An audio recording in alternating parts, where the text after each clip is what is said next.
Hello mga followers, ito pala ang dati naming bahay na ngayon ay sira-sira na, napabayaan dahil lumipat muna kami sa kabilang bahay dahil sa aking pagkakasakit. Ngayon at isang taon na tong nakatingga dito.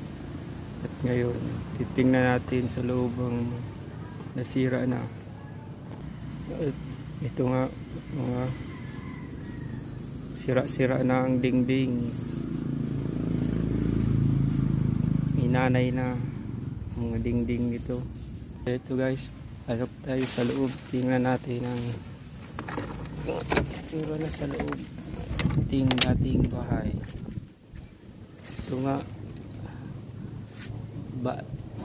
giba-giba na, wala nang mga dingding.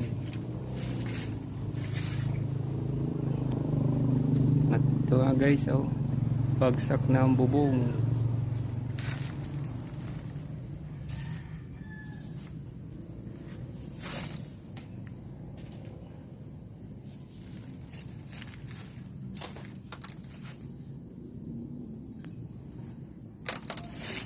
Sira na,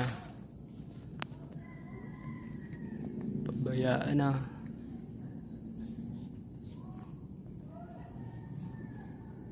Bagsak na ang bubong.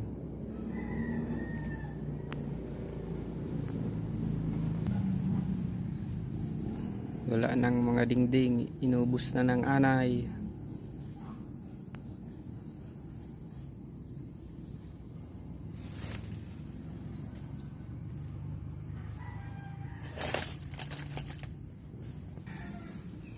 Ito ang aking munting kubo noon, ngayon ay sira na.